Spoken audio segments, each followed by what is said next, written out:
The government just released its May jobs report, and the national unemployment rate rose to 8.2%, with employers adding only about 69,000 jobs. Now, joining us this morning to talk about that and the latest numbers from the Hawaii Tourism Authority is Carl Bonham. He's from UHERO, University of Hawaii Economic Research Organization. Good morning. Good morning. Thank you so much for joining us. So let's talk about those numbers from HTA. Pretty good stuff for them, right? Yeah, the visitor industry is doing very well right now. April, as we pointed out in the lead-in, the April number was a record number. The growth was extremely strong, and if you take out the seasonal factors, we've had 2 years of steady increases in visitor spending. And that's, of course, what you're really focused on is the total visitor spending. And granted, some of this is from the bounce back or the recovery of the Japanese visitor, but the non-U.S., non-Japanese category, basically the rest of Asia, grew almost 60% in April. Wow, that's pretty incredible. Were you surprised by this, or is this pretty much in line with your expectations? It's fair. I mean, it's fairly close to what we're forecasting. I think our forecast for the first quarter of the year was about 14% growth, and through the first half of the year, it's about 16%.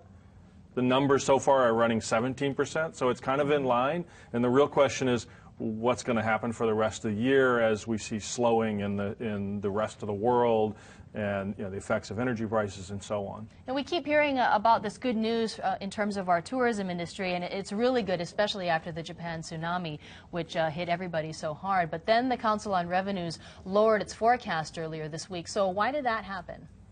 So it wasn't because of anything really going on in the economy. It was so we didn't. So for example, we didn't change our forecast for this fiscal year. We lowered the forecast for next fiscal year, and it wasn't because we thought the economy was going to slow down necessarily. It was because of tax rules. And basically, the tax department has reduced its estimate of how much revenue they're going to get from Act 105, which essentially eliminated some of the exemptions from the general excise tax.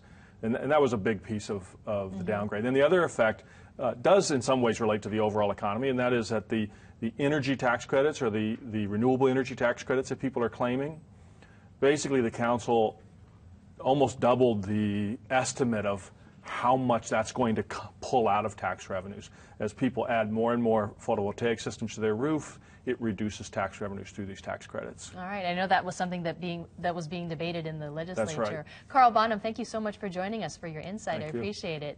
And if you'd like to see what the folks at UHERO are tracking, you can go to their Facebook page, and you can go to our website, kitv.com, to see this interview again. It is 6:37. We'll be right back.